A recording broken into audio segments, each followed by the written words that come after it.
मध्य प्रदेश की राजनीति से जुड़े वो 6 बड़े घाव जो पिछली सरकारों के द्वारा भरे नहीं जा सके।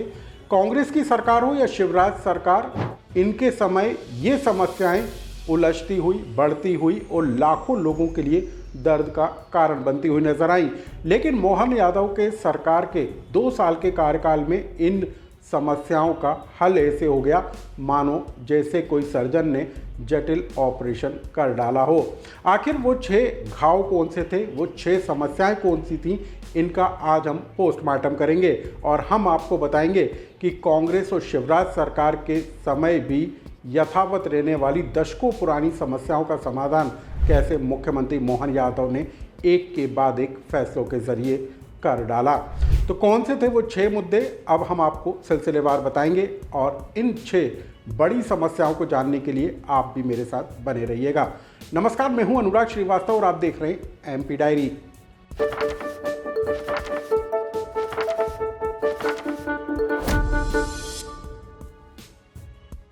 समस्या नंबर 1, मध्य प्रदेश के महाराष्ट्र, उत्तर प्रदेश और राजस्थान से जुड़े सबसे बड़े विवाद, नदी जोड़ो परियोजना से जुड़े हुए विवाद जो कई दशकों से कागज पर दौड़ते हुए नजर आ रहे थे, लेकिन धरातल पर नतीजा 0 था। और मुख्यमंत्री मोहन यादव ने सत्ता संभालने के बाद नदी जोड़ो परियोजनाओं पर तेजी के साथ काम शुरू कर दिया। मध्य प्रदेश से महाराष्ट्र को जोड़ने वाली ताप्ती परियोजना, मध्य प्रदेश को राजस्थान से जोड़ने वाली पार्वती काली सिंध परियोजना और मध्य प्रदेश को उत्तर प्रदेश से जोड़ने वाली केन बेतवा लिंक परियोजना पर मोहन सरकार ने एक के बाद एक फैसले ले डाले और राज्यों के साथ एमओयू तक साइन हो गया। जो परियोजनाएं सालों तक कागजों तक सीमित रह गई थीं, उनको मुख्यमंत्री मोहन यादव ने अपने फैसलों के जरिए हल करने का काम कर दिया।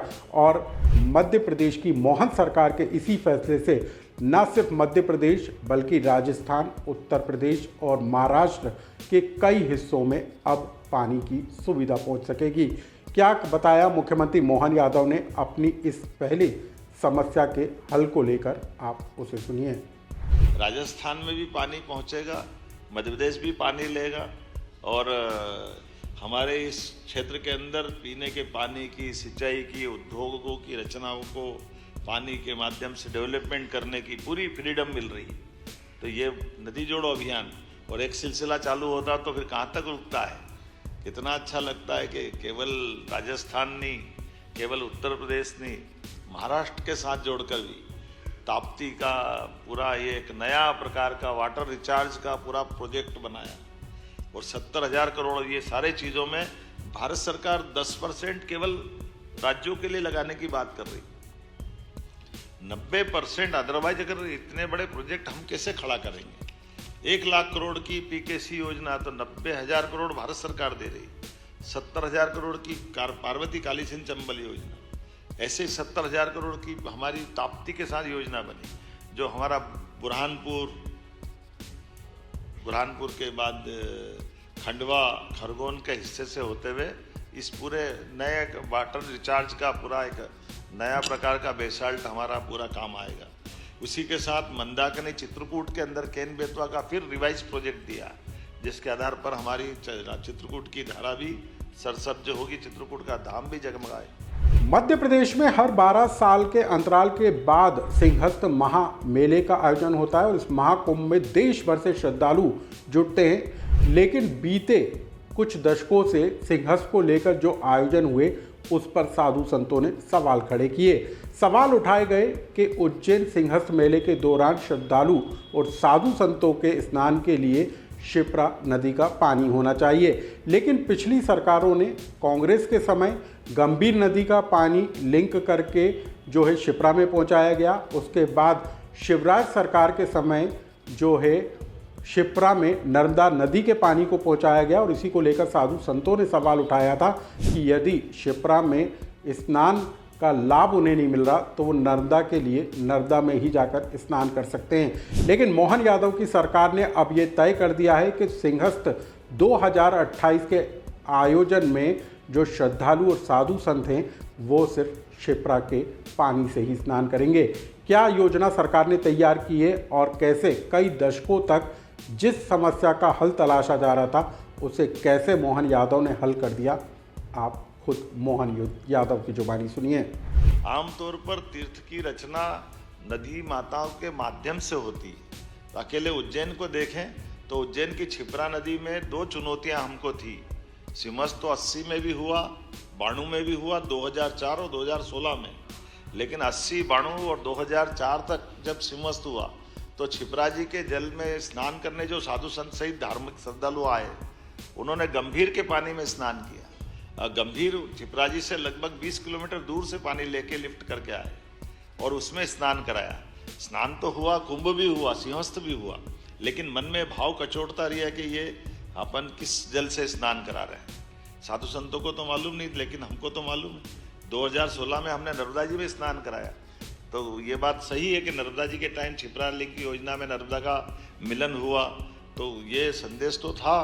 तो कई संतों ने मजाक में कहा भी कि अगर हमको यहाँ आके स्नान करना है उज्जैन में तो फिर तो ओंकारेश्वर में ही कर लेना चाहिए, क्योंकि ये तो कुंभ सिंहस्थ तो उज्जैन में हो रहा है, जल तो आप नर्मदा जी का दे रहे हो।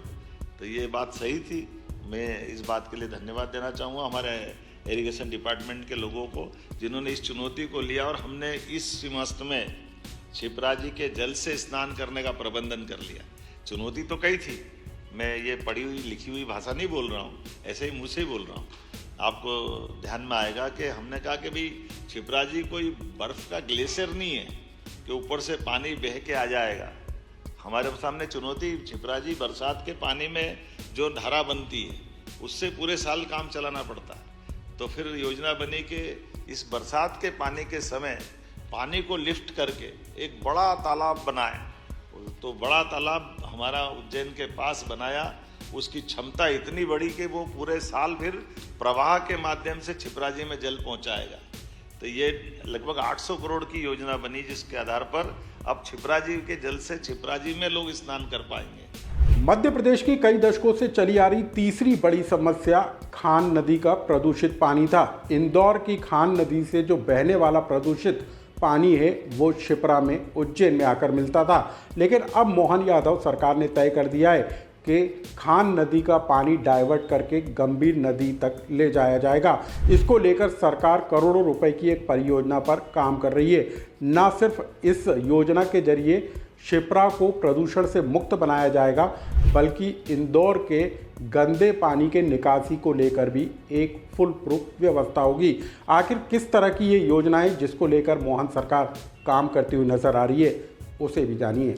एक चुनौती और थी कि क्षिप्रा जी का जल तो शुद्ध कर देंगे, लेकिन हमारी जो भौगोलिक रचना ऐसी कि इंदौर का बढ़ता हुआ भौगोलिक एरिया, लेकिन उसकी ढलान तो उज्जैन की तरफ थी।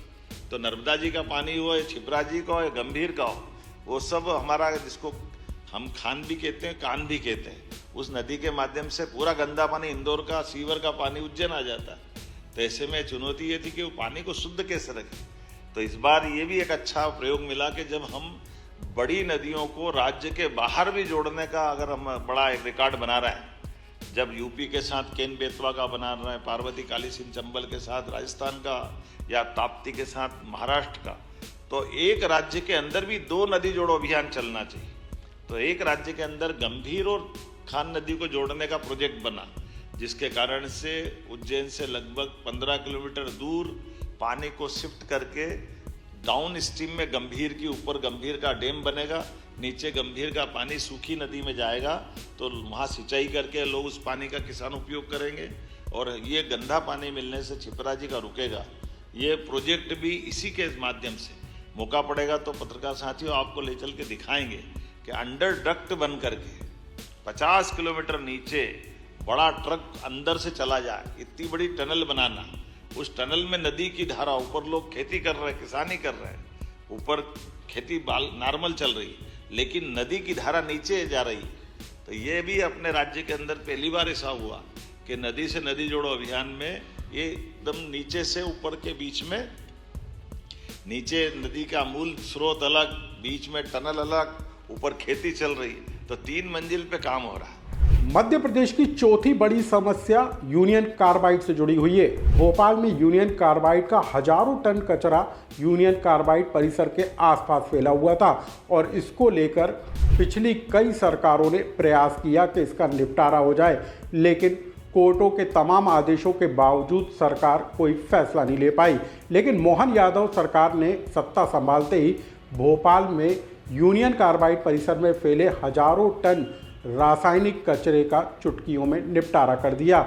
यूनियन कार्बाइड के जहरीले कचरे को पीथमपुर की फैक्ट्रियों में पूरे सुरक्षा के मापदंडों के तहत नष्ट कर दिया गया। इसी के अलावा मोहन यादव ने एक और पहल की शुरुआत की।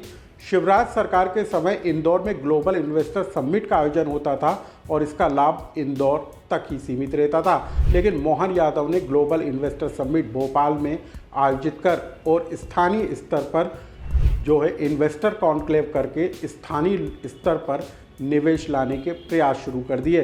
इसके अलावा मोहन यादव ने मेट्रोपॉलिटन जो सिटी बनाने का खाका तैयार किया, उससे भी भोपाल और दूसरे शहरों की अब शक्ल बदलना तय है। हमारा ये भोपाल का कचरा 40 साल से सड़ रहा था यहीं पे भोपाल। जब भी गूगल खोलो भोपाल को पूछो तो एक बच्चा हमारा आँख खुली उसको दिखता था भूत जैसा, क्या करूँ उसको। ये भोपाल की पहचान बनी थी।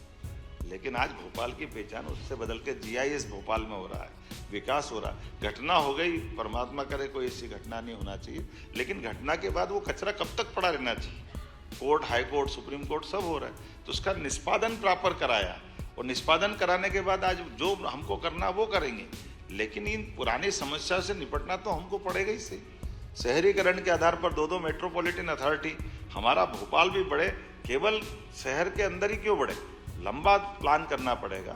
आज हैदराबाद था राजधानी जब था आंध्र का, आज अमरावती खड़ी करके उनने अपने आप में एक बड़ी कैपिटल बनाने का प्लान कर लिया। ये वो आदर्श उदाहरण है। माननीय प्रधानमंत्री जी के नेतृत्व में राष्ट्रपति निवास, प्रधानमंत्री निवास, नई पूरी पार्लियामेंट दिल्ली के अंदर बन के तैयार हो गई। तो ये जो नया निर्माण करते हुए भी हम चीज़ें खड़ी कर सकते हैं, ये आदर्श उदाहरण है। तो इंदौर उज्जैन मेट्रोपॉलिटन, भोपाल मेट्रोपॉलिटन, केवल भोपाल नहीं तो बगल का नर्मदापुरम, रायसेन, सीहोर, विदिशा, ये 5 को जोड़ के इधर आष्टा तक का, उधर से 4-5 जिलों का मिलाकर हमारा दूसरा मेट्रोपॉलिटन, ये दोनों को जोड़ करके ये बड़ी विकास की संभावना भी है। और लंबा प्लान करते हुए लगभग डेवलपमेंट के लिए 10-20 किलोमीटर नहीं, अकेले इंदौर उज्जैन मेट्रोपॉलिटन की बात करेंगे तो 11,000 करोड़, 11,000 किलोमीटर से ज़्यादा पूरा सराउंडिंग एरिया बनेगा। 5वीं बड़ी समस्या मध्य प्रदेश के लिए नक्सलवाद की समस्या थी। मध्य प्रदेश के करीब आधा दर्जन जिले नक्सल प्रभावित थे और इसको लेकर पिछली सरकारों के उठाए गए कदम नाकाफी थे। लेकिन मोहन यादव के शासनकाल में 2 साल में केंद्र सरकार के साथ राज्य के समन्वय को मिलाकर नक्सलियों के खिलाफ जो अभियान छेड़ा गया, उसका नतीजा है कि बीते कुछ दिनों में नक्सलियों ने बड़ी संख्या में आत्मसमर्पण कर दिया और अब बताया जा रहा है कि मध्य प्रदेश नक्सलवाद मुक्त प्रदेश बन चुका है। हमें गर्व है इस बात का कि माननीय प्रधानमंत्री ने तय किया और माननीय गृह मंत्री जी ने लगातार ध्यान दे करके, जो 35-37 साल पुरानी एक चुनौती थी 2-4 साल के समय में, और अब तो डेडलाइन डिसाइड की। सच में जब उनने डेडलाइन डिसाइड की कि मार्च 2026 तक नक्सल वाली मूवमेंट समाप्त कर देंगे, तो मैं भी थोड़ा चौंक गया था कि कहीं ऐसा तो नहीं। मैंने गृह मंत्री जी से निवेदन भी किया, हमने कहा नहीं बिल्कुल चिंता मत करो, ये समय सीमा में हो जाएगा। बड़ा सुन के अच्छा भी लगा। लेकिन बीते साल जब बात की, क्योंकि मैं अपने राज्य की दृष्टि से अगर देख के बताऊँगा तो आप सब जानते हैं हमारा भौगोलिक रूप से इतना बड़ा मंडला, बालाघाट, डिंडोरी का क्षेत्र, जिसमें रिजर्व फॉरेस्ट इतना बड़ा, ऐसे में 25-30-40 लोगों को खोज के निकालना यही चुनौती रहती। और वो फॉरेस्ट के इलाके में जब मोबाइल टावर काम नहीं करते हैं, बिजली की लाइन के भी संकट रहते हैं, जंगली जानवर चारों तरफ बिखरे हुए, गांव की अंदर की भी स्थिति कैसी है कि लगातार 20-25 साल तक लाल सलाम ने जो माहौल बनाया कि फॉरेस्ट के अधिकारी से लेकर के सारे लोग, लेकिन ये सौगात भी मिली कि पहले तो हमारे अपने भी इस घटनाक्रम में बहुत दर्दनाक हादसे हुए। बीते साल जिस आशीष शर्मा को हमने प्रमोट करके टीआई बनाया, कुछ समय पहले उनकी बलिदान भी हुआ, ये दर्दनाक भी था। लेकिन मुझे इस बात की प्रसन्नता के कुछ अच्छे पुलिस अफसर जिनने खुद ने मांग कर बालाघाट की ड्यूटी ली, मैं अपने IPS अधिकारियों को बधाई देना चाहूँगा। 6ठी बड़ी समस्या इंदौर से जुड़ी हुई थी, जो कई दशकों से हजारों मजदूरों के लिए एक जख्म की तरह बन गई थी। मध्य प्रदेश के इंदौर के हुकुमचंद मिल के बंद हो जाने के बाद मजदूरों के आर्थिक उत्थान का मामला कई सालों से कागजों में उलझता हुआ नजर आया। शिवराज सरकार के समय भी इसको लेकर कई तरह की पहल हुई, लेकिन ये समस्या जस की तस रही। अब मोहन यादव ने हुकुमचंद मिल के मजदूरों के जुड़े मामलों को लेकर बड़ा फैसला किया और सरकार ने 300 से 400 करोड़ रुपए की राशि का मुआवजा देने का ऐलान कर दिया। न सिर्फ सरकार के इस फैसले से हुकुमचंद मिल से जुड़े मजदूरों के सालों पुरानी जो समस्या थी उसका समाधान हो गया, बल्कि राज्य सरकार अब इस जगह पर 8,000 करोड़ रुपए से बड़ा प्रोजेक्ट लाकर इस इलाके की शक्ल बदलने की भी तैयारी में है। क्या कहा इसको लेकर मुख्यमंत्री मोहन यादव ने, उसे भी सुनिए। इंदौर के हुकुमचंद मिल का आपको उदाहरण मालूम है, प्रधानमंत्री जी के माध्यम से हुकुमचंद मिल की लैंड पूरी केवल 300-400 करोड़ रुपए के चक्कर में 30 साल से 7,000 मजदूर में से 2,000 लोग उम्मीद में मर गए कि हमको 2 लाख मिलेंगे, 4 लाख मिलेंगे, लेकिन कोर्ट में निराकरण नहीं हो रहा था। हमने कहा ये सरकार पैसा दे देगी तो सारे मजदूरों का भला हो गया, और आज वो हाउसिंग बोर्ड के माध्यम से, नगर निगम के माध्यम से 200-300 करोड़ देने के बाद लगभग 70-80 हज़ार करोड़ का प्रोजेक्ट बनेगा। ये जो बड़ा प्रोजेक्ट बनेगा इसमें ये केवल अपने 2 विभाग हैं, एक इंडस्ट्री डिपार्टमेंट, एक हमारा लोकल एडमिनिस्ट्रेशन के माध्यम से हाउसिंग बोर्ड, प्राधिकरण या जो भी कोई विभाग होगा, तो जमीन के प्रॉपर उपयोग करते हुए विकास की दृष्टि से, अन्यथा सांप बिच्छू घूम रहे हैं, जंगल बना हुआ है, मुकदमा चल रहा है, चलने दो। तो एमपी डायरी में हमने मध्य प्रदेश से जुड़ी उन 6 बड़ी समस्याओं का पोस्टमार्टम आपके सामने पेश किया, जिसके कारण न सिर्फ मध्य प्रदेश की लाखों की आबादी परेशानी में थी, बल्कि ये समस्याएं एक तरीके से नासूर बनती हुई नजर आ रही थी, जिसका इलाज ढूंढे नहीं मिल रहा था। लेकिन मोहन यादव की सरकार ने इन 6 समस्याओं का 2 साल के अंदर समाधान करके एक बड़ा संदेश जरूर देने की कोशिश की है। इस खबर से जुड़ा यदि आपका कोई सुझाव या कमेंट्स हो तो हमें कमेंट्स बॉक्स में लिखकर जरूर बताएं।